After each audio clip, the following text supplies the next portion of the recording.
Cool, thank you. As I was introduced, I am an Agile coach. I'm also a professional coach. I love to do leadership development. For me, leadership is wherever you're at. If you're a Scrum Master, a team member, a manager, or even the CEO of a company, then you are a leader. And it's not really who's following you, but it's who you're creating that will also become leaders. To me, that's the litmus test. I also do work with Team Catapult. I'm on their faculty. We do IC Agile training, more in the Agile coaching space for Agile facilitation and Agile coaching. I've been playing in the Agile world for about 10 years. The first 6 years I was actually running an IT department, and we did Scrum all the wrong ways. And then the last 4 years I actually figured out, when I became an Agile coach, on how to do it correctly. I do want to do a plug. The person that actually made me a certified Scrum Master is sitting on the left-hand side there, Jim York, in 2006. So thank you for that, Jim. You put me on this track.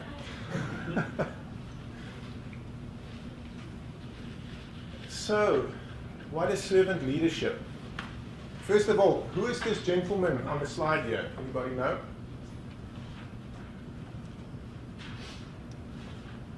He's known as Robert K. Greenleaf. He wrote an article in 1970 called Servant as a Leader. It's almost 50 years now because he wrote it in 1970. It's still relevant today. I read it a couple of months ago when I was kind of figuring out how to put this thing together. It started off as a blog post, and now it's turned into a meetup talk. But he wrote it in 1970 because he found out a lot of people were just trying to lead people and not serve them at all. And there was an institute that kind of, let me kind of step back a little bit here.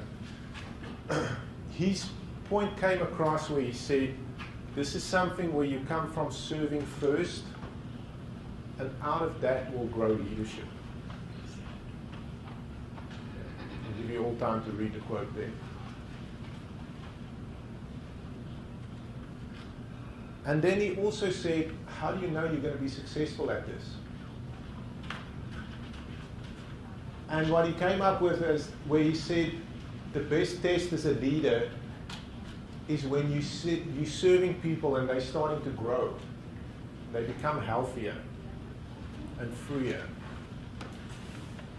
And they're more likely to become leaders themselves. Okay. So it comes from serving first, leading later, and then at the end of the day it turns into growing other people. Okay. So from the Center of Servant Leadership, which I think he founded and his wife is still continuing the work on, they say that there's two things around this. There's a philosophy and a set of practices that's built into servant leadership. And if you look around it, it works on, you want to enrich the lives of individuals. So there's an individual aspect around this.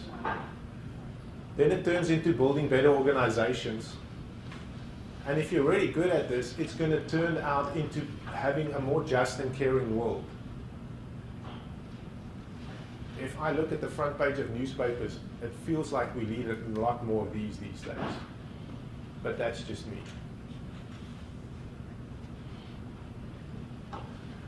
So why am I talking about this at an Agile group? So this I took out of the Scrum Master Guide. I did have to see if it's still in there after the revisions they made, and it still is.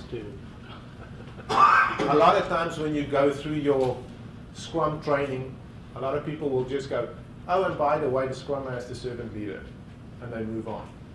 And then people go, so what's a servant leader? And what do people normally say at that point?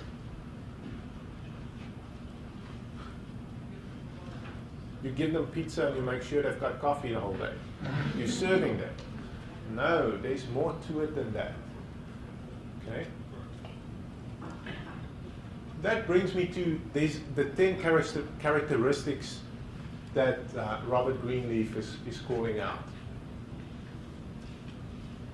And these are the 10 things we're going to talk a little bit more about this evening. Okay. I normally group them together when I talk about them because to me they don't stand alone, they are interwoven. And they start off with listening and empathy. And empathy should not be confused with the people going, oh, I'm sorry. Because you're not sympathizing with people when you show empathy. It is putting yourself in somebody else's shoes and not just seeing the world from their viewpoint, but also how they're feeling it and how are they perceiving it. And once you can do that, it becomes so much more easier to work with that person or group or organization. And to become good at empathy, you've got to be able to listen. One of the things I learned as I was going through my coaching training was I went through coactive coaching, so I learned from the Kinsey houses, and they talk about 3 levels of listening. And level 1 is where somebody is talking with you, and you are listening and coming up with similar related stories that you've got. What is resonating with you? What answer are you? Oh, I've had a similar experience. That happened to me as well. Sometimes it sounds almost a little schizophrenic in your head. It's just we're all made up of multiple parts. It's natural. And that's level 1 listening. Level 2 listening is, that's where you're listening for a connection or a bonding. Or that's where collaboration happens on agile teams. When you're listening at level 2, where you put away where your answers are coming from, but what is that person really saying? What is behind it or underneath what they're saying? And level 3 listening is what's called global listening. That's sometimes when you can see what's the feeling in the room. If you're late coming into a meeting and you walk in and some people go, wow, it was tense, I can cut it with a knife. That's like level 3 listening. Nobody is saying something, but the air is like thick and it's hanging out there. It's also where, that's where your intuition kicks in, what's really trying to happen here, things like that. So as a servant leader, you've got to be able to do these 2 things. Be empathetic with the people you work with, and also be able to listen to them at least a level 2 level. If you can't connect with people, you're not going to be able to get to empathy. Does that make sense? Okay. Next one is healing and awareness. A lot of times in the agile work that I do, they all come, oh, we're going to do transformation now. And 9 out of 10 times, it's also, underneath it all, there's a downsizing happening. Great, we used to have 50 jobs to that one role. We're now going to have 40. There's a lot of angst. Some people don't realize it until it's happening, or when they go, oh, you've got to reapply for your positions, things like that. So that's where healing and awareness goes on. What's really happening around those people? And the healing is whoever's going to remain, or there's changes that's going to happen, how do you get those people to come back out of that angst and be back at a place where they can work and be productive? Because it's Maslow's hierarchy of needs.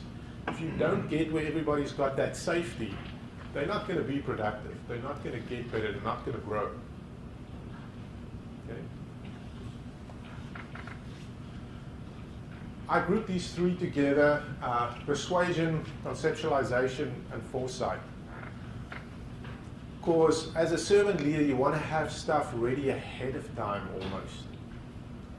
That's where sometimes having that pizza ready is not always a wrong thing. But you also want to be able, from a bigger picture, where are we going? How are these teams going to fit together? What is this product or service that we're building? You don't have to be the product manager per se, but you want to be able to lead a team and help them get there faster. So if you've got the foresight to figure out how these things are going to fit together, and sometimes you've got to conceptualize that, you've got to explain it to people. Sometimes it's like, let's draw it on a box, or let's do stickies on the wall, let's do a story mapping, let's get everybody's ideas out of their head so we all get the same picture. And then persuasion. a lot of times those people aren't going to be reporting to you, or you're not going to have authority over them. But as a true leader, you don't need that. You just need to explain to people why are you doing it and what's in it for them. Why are they here? Unlock their intrinsic motivation. A lot of these things also fall in with everybody who read Dan Pink's Drive. It's a new way, and those things fold into what we're doing here. Okay. Does that make sense so far? The next one is stewardship and commitment to the growth of people. It's funny, as I was driving here, I was thinking about the Scrum guide that changed again. And it's good, because it needs to evolve. And I was thinking, having Ken Schwaber and Jeff Sutherland there, they showing stewardship for the Scrum framework. They're holding it and they're making these changes because they're noticing something, and then they're going to make it better and keep that space so Scrum can keep going well in the world out there. I mean, if you think about being a Scrum Master, somebody's entrusting a team to you, and they say, make these group of people, normally, between 5 and 9 people, and make them a team. Look after them. Nurture them, grow them. Sometimes you're going to get a whole department that you need to do that to. Or an organization. If you're going to do a transformation, you're going to get a whole organization. Sometimes it might be thousands of people. And you want to grow the people within that system or team. And some of these things are as easy as asking for training. And sometimes it's also going to be to recognize who on the team has got strengths that they can share with somebody else.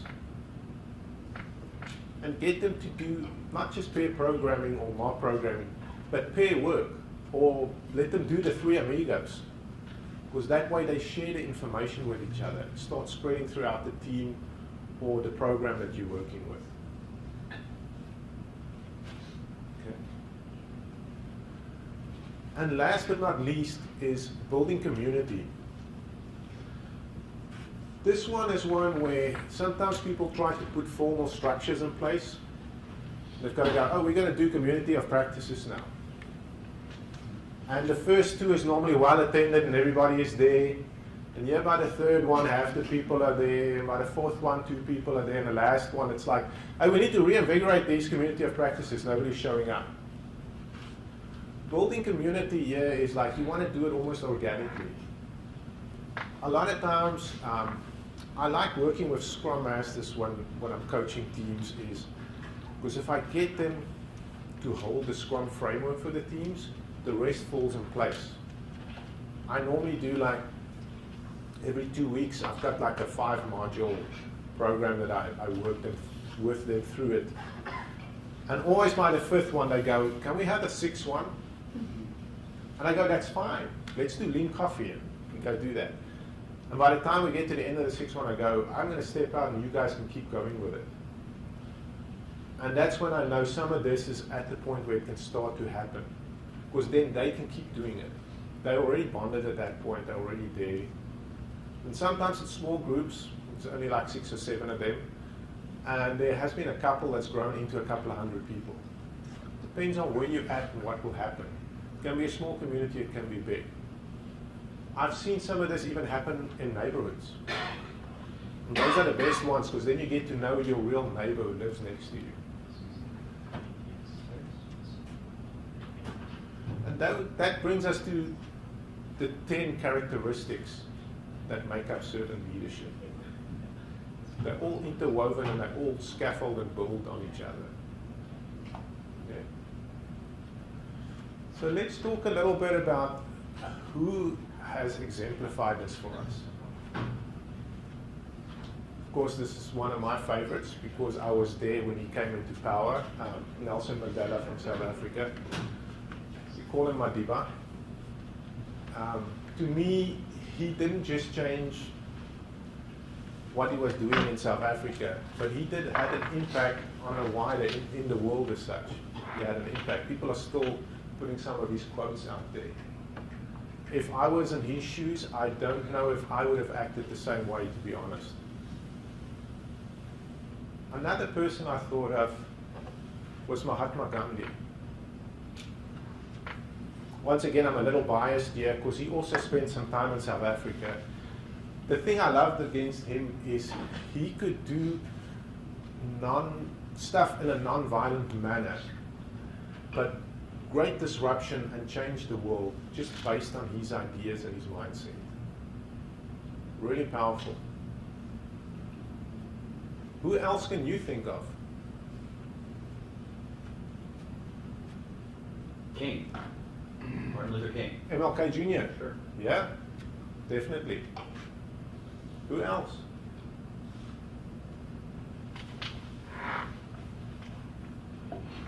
He was just too easy to put in my slides, and I wanted to give something for the audience.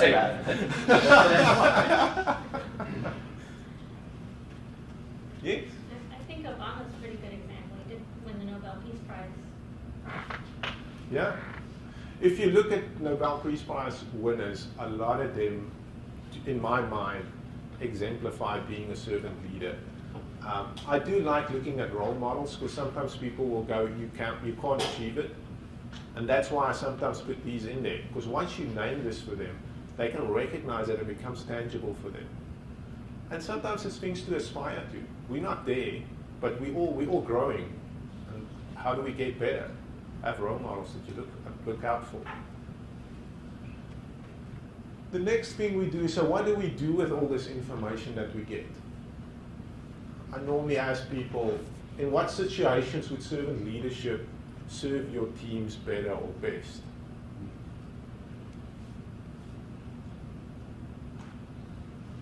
Any examples anybody want to give or share with us? While creating the team norms, especially step back and let them define their rules rather than you tell them what the rules should be. Yeah, great example. Okay, so one of the things that Scrum Master is supposed to do is to remove impediments. So we're always looking for impediments to remove and help the team out. Yeah, that's right. Work around the team, not just for the team. Yeah.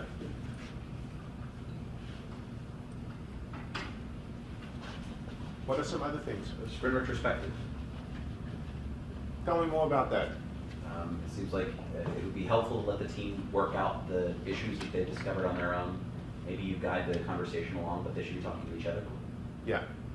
I love when you said guide them and let them work it out. A lot of this stuff comes down to choice. Even if you have an answer for it, put it out there as a choice, because it might not be the correct one. And that's something I learned when I was coming in as an agile coach, because I was just in an organization where we did this thing and it just worked great. You get to this organization and it's just not working. The context is different. So, Adam. Information sharing. Yeah. You know, you can't expect people to perform without understanding the context in which they are performing. And if you hold back information and say, okay, you do this, you do this, you do this, and treat people like mushrooms, then you get what you put into it, so to speak. Yeah. Yeah, it's the values that underlies Agile, and even Scrum. The Scrum framework has also got its values built into it, and transparency is one of them. And sharing that information, be transparent about it.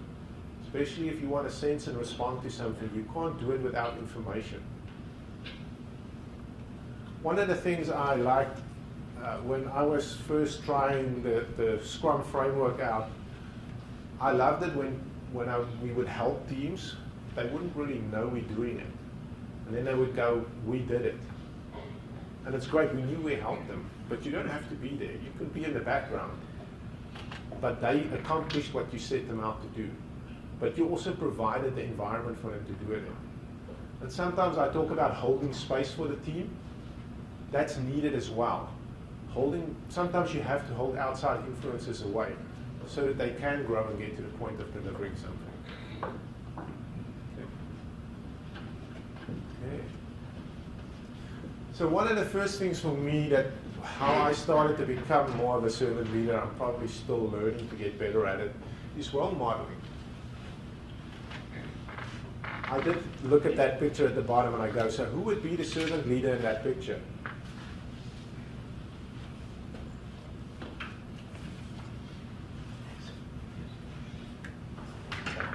The one in the back, that's right. It's not the red guy in front, because that's actually what you would call that front of the room leader. That person, let's follow me. That's not. It's probably going to be that person over there, might be the servant leader. So I agree with that. So part of why I put this in is I do want you to do an exercise for me now. So I'm going to give my handouts, grab one and pass on. And you are going to need your Sharpies now.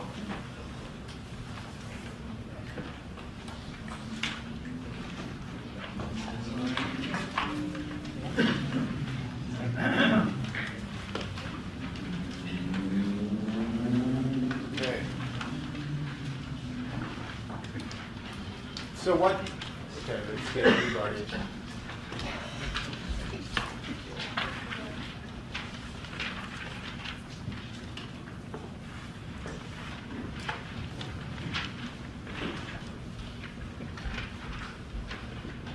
So we're going to do what's called model building now.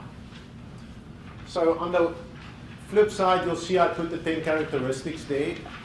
And then you're going to get to build your own model of how do you perceive or how do you want to be a servant leader.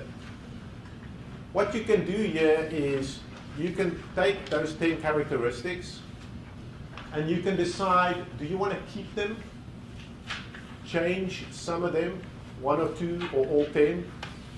You want to invent something new. It might not be on Dr. Greenleaf's list. You might put something else in there, something that comes from you. Or you might say, there's a couple I don't agree with, I'm not going to do those. And something that might be invented doesn't mean that it's new. It might just be like, I like having fun. So one of my models is I put in fun, or whatever. It might be different for you. Some people might have very clear expectations or goal setting. Whatever it is, it's your model. So I'm going to give you about, how long? 7 minutes to go through the 10 characteristics plus whatever you want to put in your model and say, and just write it down. And then after the 7 minutes, we'll go to part 2 of the exercise. What do you want to keep? What do you want to change? What do you want to invent? And what do you want to discard? As you're going to be a servant leader, how do you see it or want to be it? Is that individual or? Yes, individual. Yeah. Just as an FYI for the group, it seems that these plans will actually show up clearly in paper on the table. Oh, So, through the table. I would be careful. We'll grab 2 sheets instead of just one. Okay. Good point. I'll get some paper. Okay. Yeah, right. We're getting some more papers. Thank you for that. Discard, we can discard any. I mean, I'll listen.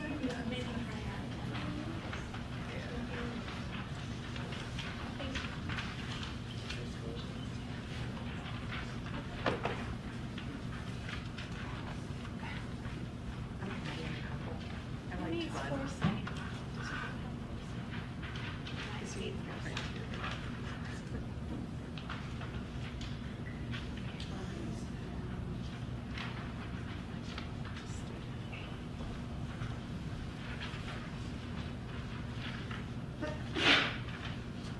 you.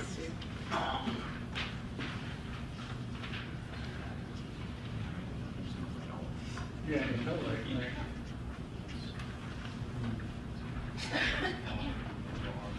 Yeah, right.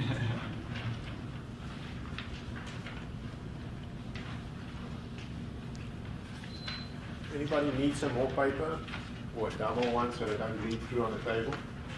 I'll take one. Okay, there we go. Good times.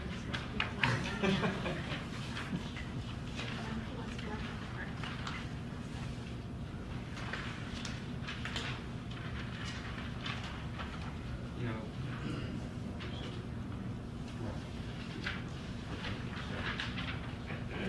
Yeah.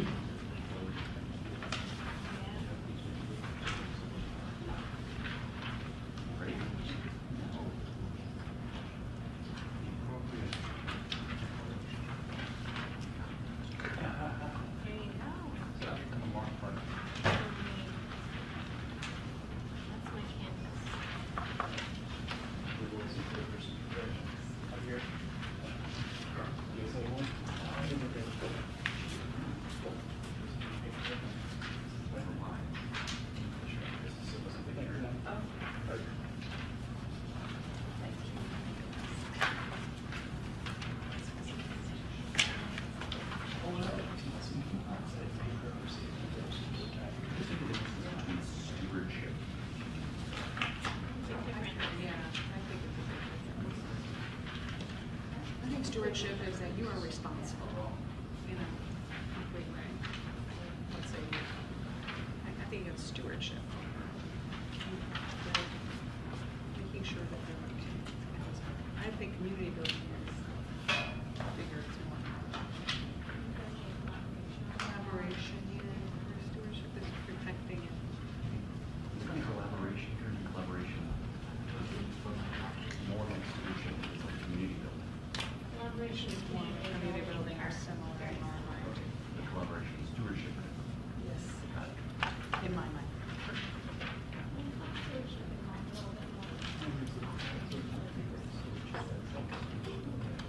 Mhm.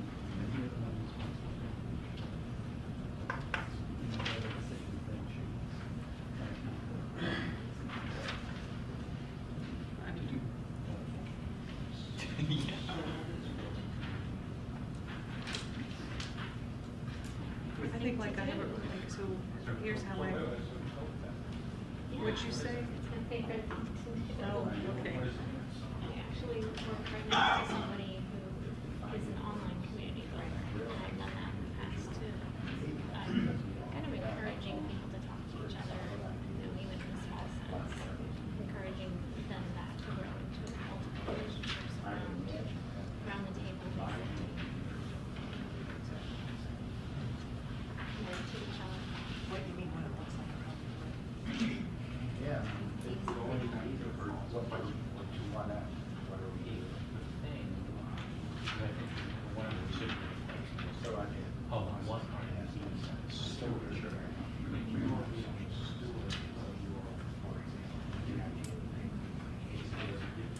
Kind of like it, more That's where I got stuck. Like the stewardship is very challenging. Everybody finished? Or should I say, anybody still busy?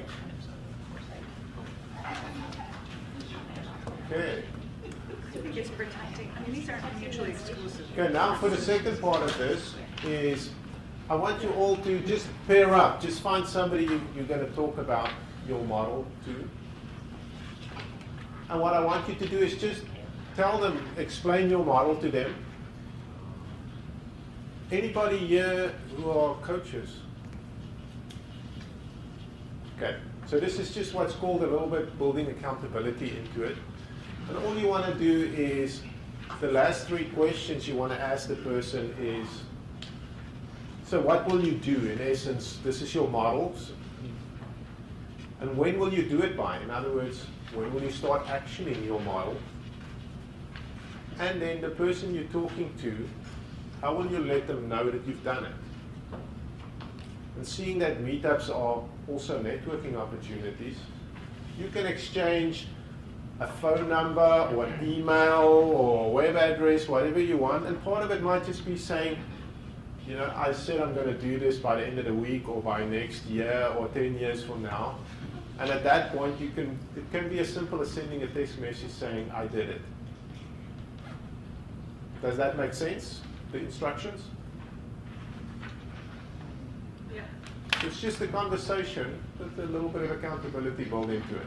And the accountability is however that person feels comfortable doing it. Everybody clear? So find a partner. The conversation will go 2 ways, one first and the other. We've got 10 minutes. Don't believe the table. Anybody over here?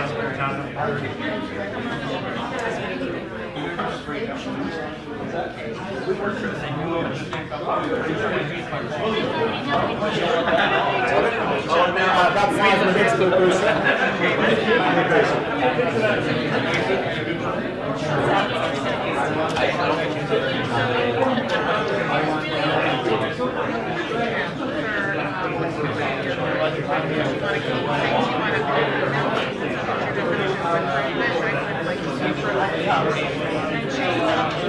Change it.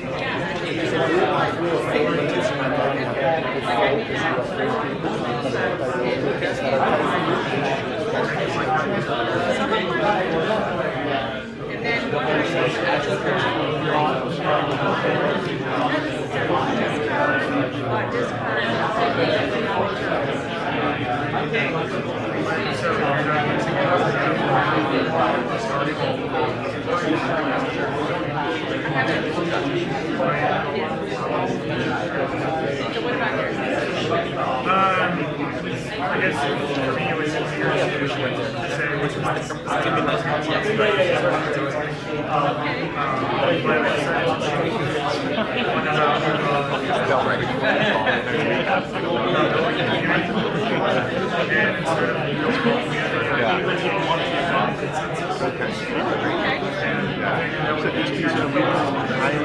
Sometimes the handout as well, so I'll put that on a slideshow and then just obviously pop yeah, sometimes it's like exclusion they might, and if they want to do this exercise by themselves, which is so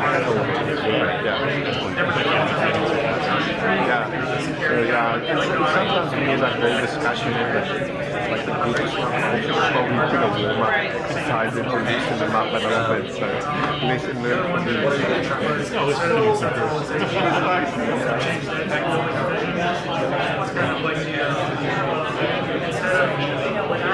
you want to,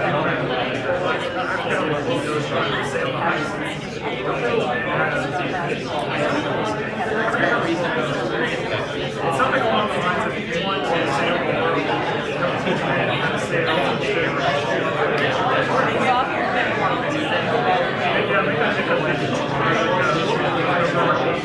Yeah, right.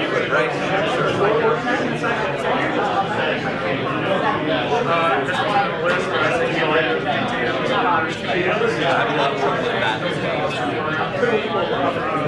and I invented influence in the sense of non-dictatorial authority. Do they really think that it's boring? Like, I think If you're trying to teach someone, or if you're trying to accomplish a goal, in some ways it's a lot easier to no matter what you're extraordinary or versus someone who doesn't.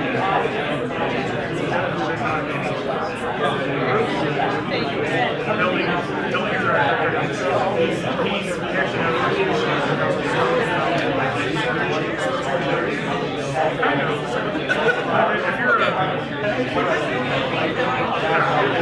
trying to go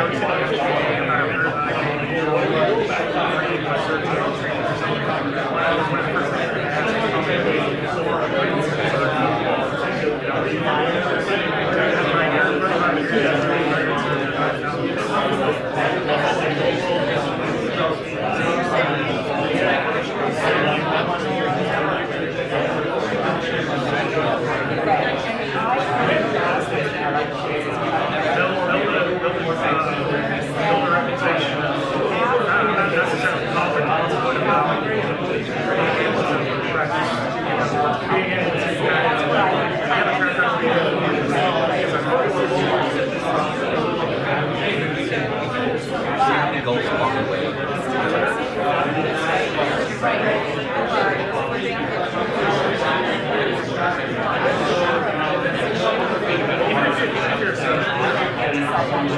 It's a lot easier for someone to do if they do it in their because the nature of the work is like, okay, I'll have a lot of skill in this whereas if you don't need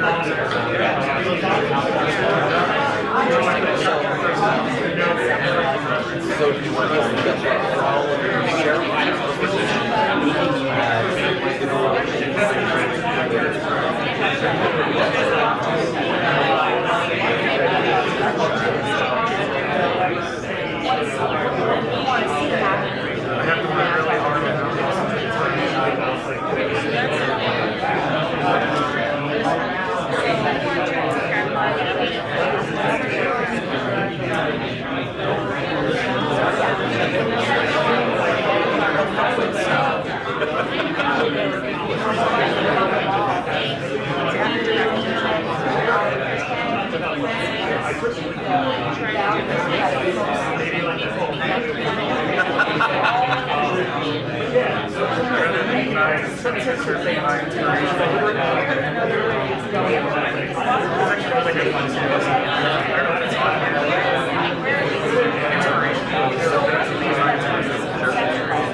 How would you know?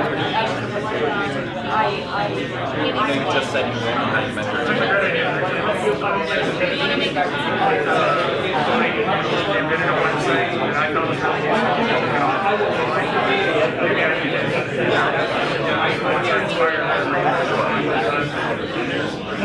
Yeah, but it might be helpful. I mean, it might be helpful at least to spend some time in getting yourself sort of comfortable with what you would consider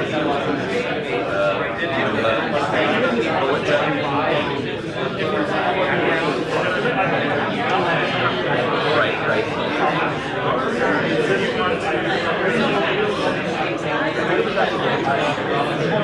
So one of the things that I love reading, and one of the things that I found really helpful is it gives me a to-do list to review. So that all that I'm shifting from the coaching conversation to the mentoring. So bullet journaling is something that's really helpful me to have a schedule for the month ahead of the various things that I know I have to do, and slide through sort of to-do list, and I'm constantly updating and reviewing. So instead of feeling sort of sense of being overwhelmed all the time, because I can't track all the things I got to do. If I've got to do it, it goes in the journal. It's a personal. Okay, great. And one of the things that has helped me for me is to prepare for my day. That might be something you might find helpful. Right.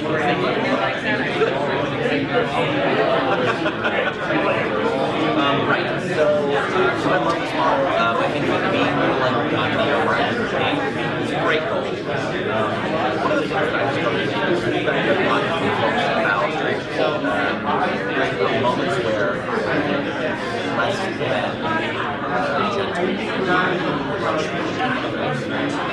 very direct, very direct. So I've got a lot of work to do for swinging the pendulum in the other direction. However, very anyone might encounter finding it's going with someone else absolutely genuine in my interaction. I find that repellent. I don't want to lose part of my interaction have up to now been very genuine. As I layer on this that I'm trying to figure out some way to balance maybe not how I balance that's the part of my job that I enjoy, that I'm genuinely me, that I'm genuinely offering the part of me that I think will be helpful with modifying how that the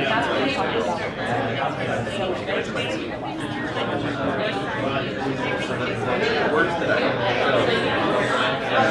will also sort of surface the coaching training the elements that are prominent there, and that more than the mentorship thing. The coaching bit,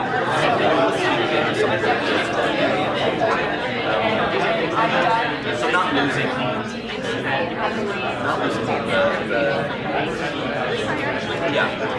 as I transition to what's right now like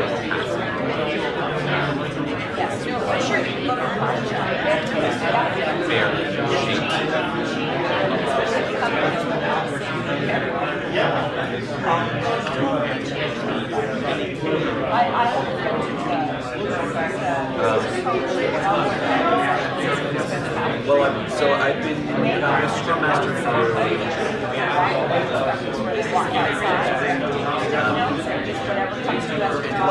I've seen everybody make every mistake. I don't feel like enduring it all over again. Watching trainers fail. Right. I have also noticed that I'm not terribly successful. So I know that I want to adopt more gentle touch. But I have a lot of trouble balancing that.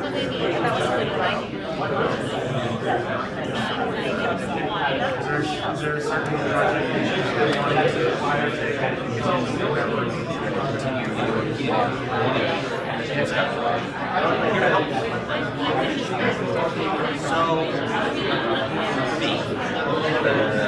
next step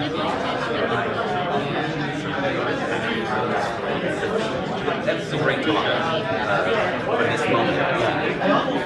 It's a very interesting one of the things that is most important for this job is the purpose that I find is about people.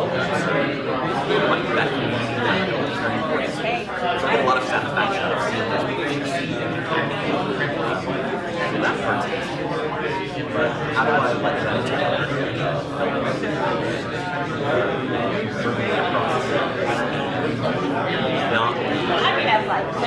authentic and comfortable with being the center of attention and the driver of discussion. That authenticity. That's not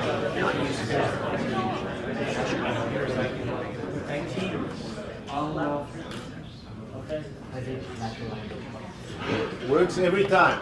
Okay, everybody got to the rotation and answered all 3 questions?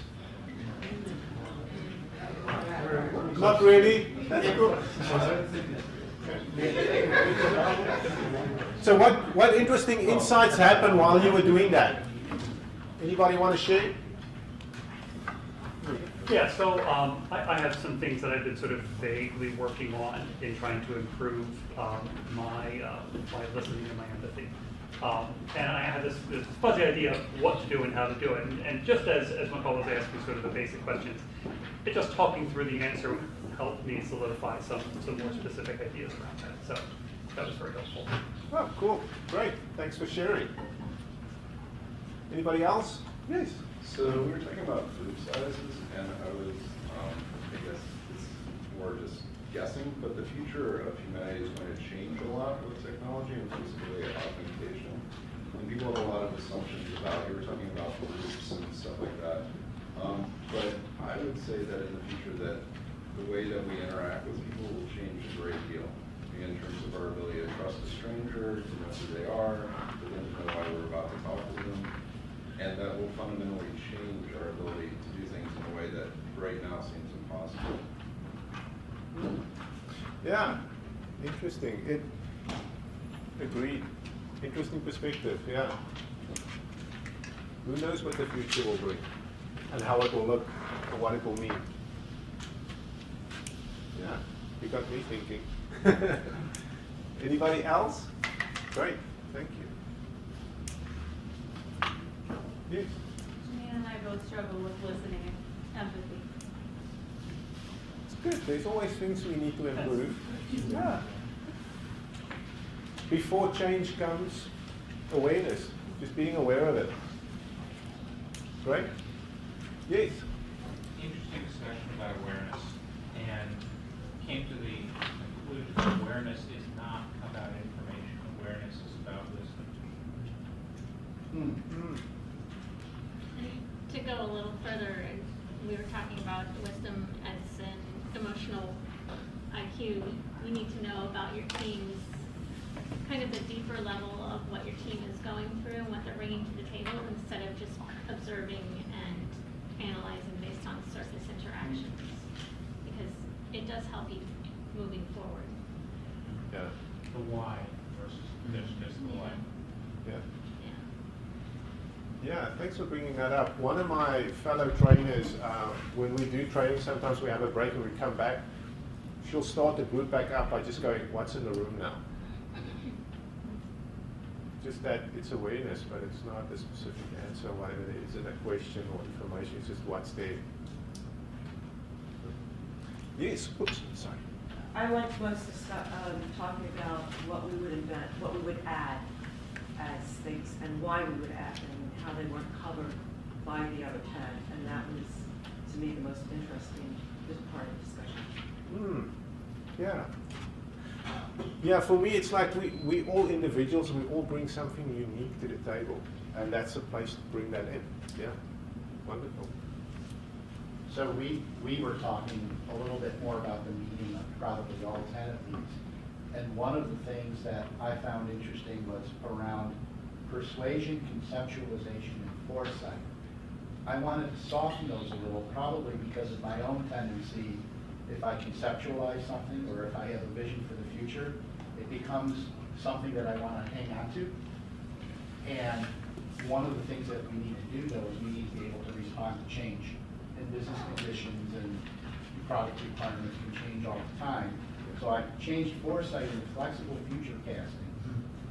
And I also turned persuasion into modeling, because I don't know if there's salespeople here, and I love you if you're here, but I also am aware of my tendency to proselytize, and I want to value walking the walk over talking the talk. So, not that I won't talk about my vision, but I want to model it. Yeah, great.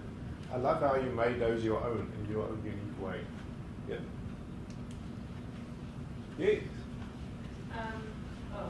No, I was gonna say, the model is really based on, for how you will be servant leader, is basically, you have to think about where your team is starting from and what their needs are, because even in my own history, this model for my role now is different than what my model would be for my previous role. And so it's really dependent upon the needs of the team that you're serving. Yes. Yeah. Yeah, and you're correct. I mean, and if it changes, you go and work with a new team now. You go revisit your model and how you're going to work with them. Yeah, great. I love that. Okay. Well, there was a lot of energy in the room. I kind of liked feeling that and hearing everybody talking. I hope you all get to take something away.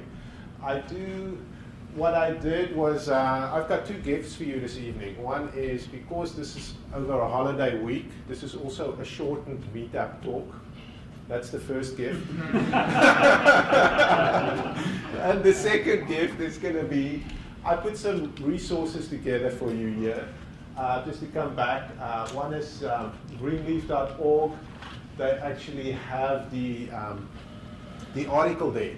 So you can go and, I think you have to buy it, but it's like $5 or $10 to get the original article. One of the things I forgot to say is Journey to the East by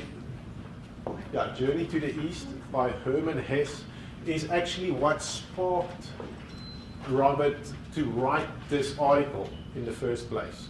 So, and the article start off, the first 2 pages is about this journey to the East, his summary of it. And then I put in Center for Servant Leadership, so if you want to learn even more about it, great place with lots of resources. And I also put 2 movies down there, based on the 2 role models I've got, Invictus and Gandhi. Just watching those, and I've actually had people who took their teams to go and have a movie night and watch these movies. And there might be other ones, like I say, who's your role models? Look at them and then go watch those movies. It's great to catch examples of it. Any additional questions? So I have 2 broad questions. So you mentioned, so the Gandhi and stuff like that. So almost any individual is susceptible to sort of problems, either in the present or historically in hindsight. So, and it's possible that I'm wrong about this, but Gandhi, for instance, I've heard examples when his name comes up as he gave himself penicillin after the fact of not allowing his wife to take penicillin, which is very specific and personal to him, but like in the broader context becomes a bit questionable. So how you sort out discretions either in the present or historically as the world changes versus the present?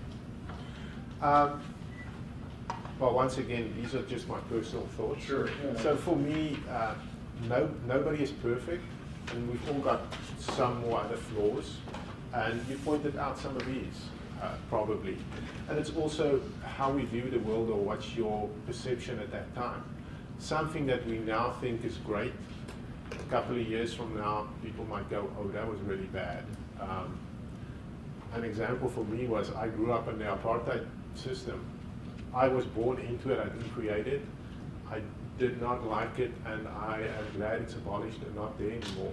But it was something that was probably when General Smuts put it in place in the 50s was, oh, this is the next great invention. 20, 30 years later, it was the biggest abolishment that ever happened. So it also depends on perspectives and time and where you are. What is good now is bad later, what's bad later is good now, who knows. Sorry, a lot of the stuff I do is also the Tao philosophy, space and what is good and what is bad, it's not for me to decide. Yeah, I guess, which is, philosophically, I agree with a lot of this. Like another example of this is Tolstoy's The Three Questions, that the right time is now, the right person is who you're with, and then what they're working on is the right task. But in terms of economics and physics, that this system sort of defies both. Could you speak to that? Both, and then which would also be scaling the system, meaning that this sort of system doesn't really scale very well.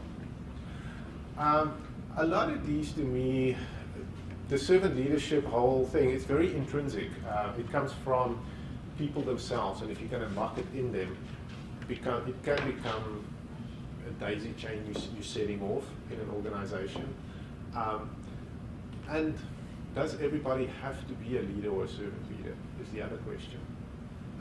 I do believe everybody has got the capability to do it, but it's a choice people make. Some people don't want to do it.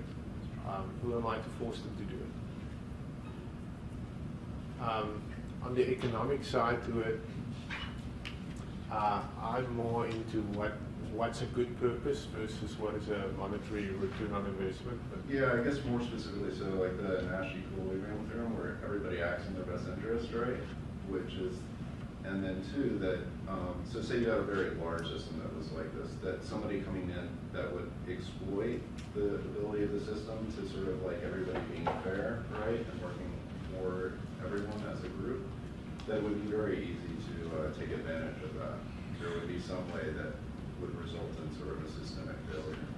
yeah, and this almost starts for me bordering on visionaries and charismatic folks, where you need to go, if you live inside out, then you're going to go, do I agree with that purpose or that vision, versus outside in, somebody else is telling me what's correct or what should be a vision or not, and then you just blindly follow versus questioning it.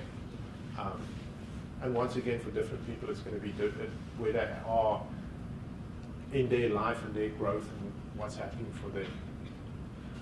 Some people are, when they're younger, they're more susceptible, they're still forming.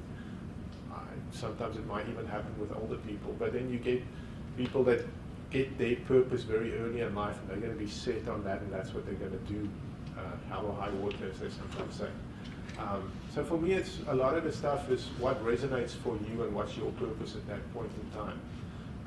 And scaling it when you get to big organizations, if you want to be really good at this, then you start folding other things in. Like I say, you get different leadership styles. Servant leadership, for me, is almost like a philosophy and a way of doing stuff, but then you're going to have a visionary aspect to it, a coaching aspect to it, a pace-setting aspect to all of the leadership things. There's a lot of different books written on leadership, and currently I think I've read about 5 or 6 of them. They've all got the same path they're going down with a couple of nuances on it. I'm trying to think. Primal Leadership from Daniel Goleman is one where he's talking about these different styles for different contexts. And there isn't one good one, but you've got to move between a couple of them if you really want to do an organization or a group of people to perform well over time. Yeah, thanks. You're welcome. I don't think I've answered all your questions 100%, but some of this stuff can become a whole evening's discussion. They're good questions, by the way. And they should be thought-provoking. And part of this is go read more at it. What I'm saying is not the be-all, end-all. I may be totally wrong on some of these things, but go look, check it out. What works for you? How do you make it your own? What will work for you in your situation? Okay. Any other questions? Maybe your thoughts or perspective on this notion of I think there's a balance. Maybe I feel there's a balance between this notion of servant and becoming an unfortunate enabler for a problem, effectively a dumping ground for all problems of all parties of the team and that kind of thing. Where and how do you draw the line between being a servant leader and being an enabler to bad habits, practices, other types of things, so that you stay on the leadership side of that thing, and not so much on creating more problems than you already have? Part of it is, to me, the answer almost lies more in that book, Primal Leadership, where you've got to assess what's the context or what leadership style will best fit there. Most of those leadership styles are based on emotional intelligence, underlying them all, which resonates a lot with servant leadership. So it's different ways of doing it and how to keep positivity on teams. That's one of the things you want to keep in place, because for every negative interaction you're going to have on a team, it takes, I think, ratio 5-to-1, where you've got to have 5 positive interactions to negate that one negative interaction. So a lot of times they say pick leadership styles that infuse positivity on a team. Now the negative ones are when you work with pace setting or when it's very confrontational leadership style. You are going to do this or that. It's very confrontational and immediately it goes negative and immediately then it will have almost the opposite effect of what you're trying to achieve. And sometimes it's just holding up a mirror. This is what I'm noticing happening on the team. Every time something happens, this is what I'm noticing. So you don't bring judgment into it. It's not that was a muscle I had to build over a couple of years, to be honest. But it does become, once you make the team and the people on the team aware of it, people are naturally creative, resourceful, and whole, and they figure out how to move through those things. But you do get people that like to put it, they become the martyr, and they just load it on their backpack. Later on, they crushed into the ground. Got to watch out for that. Yes, sir. Yeah, I just kind of talk about what you were saying with the system and fall in its own weight. But to me, servant leadership can sometimes be an oxymoron. Because if it's not, you're serving for the greater good. And that could take on a role of removing impediments, or just keeping the team protected. And I think that's where, if somebody is trying to take advantage of the system, that servant leader really needs to have the intestinal fortitude to fight back and not allow that to happen. Allow that team to continue moving down. And on the flip side, they need to hold the team accountable for their commitments.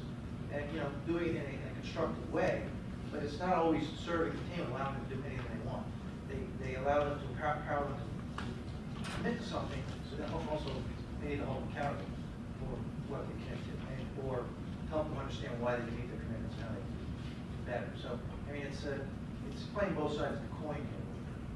Yeah, I agree with you, and especially, I mean, if you're working with multiple teams and one team is relying on another team, it goes, you're going to ask that team to make a commitment so we can do something based on what they will be the output of that team.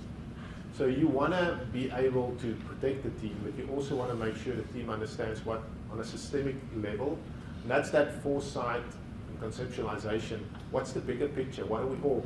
We're doing this piece of the puzzle, but we need these other 2 pieces below, otherwise this piece of puzzle is going to fall off the table. Yeah, precisely. Yeah. I think the foresight and the conceptualization, though, falls into both of that in more of a line of vision. So not just informing the team and giving them the big picture, but having an internal vision of where I'm trying to take this, where we're trying to go as a group. So as we're facing all the change, all the issues that are coming out, we deal with that as long as we're moving towards the direction that we're trying to head. Great. Yes. Steve, you mentioned positivity, 5 positive events versus 1 negative event. Would you say there's a difference between positivity and motivation? And is motivation in the context that you use positivity a useful synonym? I would say they are different. And I'm trying to think how to articulate what are the differences. Sometimes that's where a charismatic leader comes in, because they will motivate people, trying to get them to do things.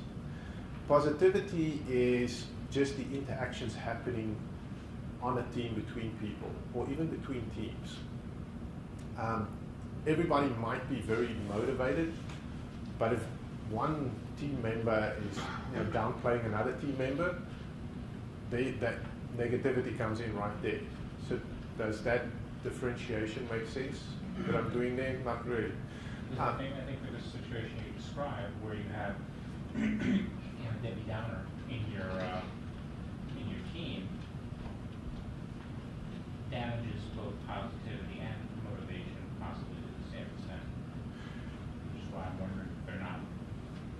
Yeah, that's a fair point. I think they are interrelated. I don't think they're exactly the same thing, and they're like one-on-one, but the one will definitely affect the other one. On the positivity side, one of the things I sometimes advocate for teams to do is, especially during retrospectives, do celebration, and also give accolades for people that's done well, things like that.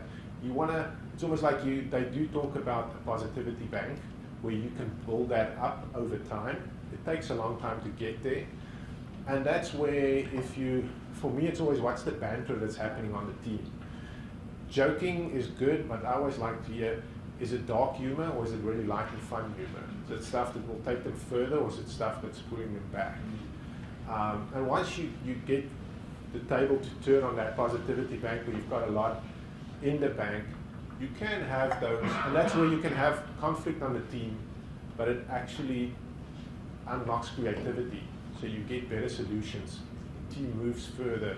All of a sudden, people go, oh, that team has got all the luck in the world. You give them anything, they just do it. If you go and look at what they're doing normally, I find they're very positive.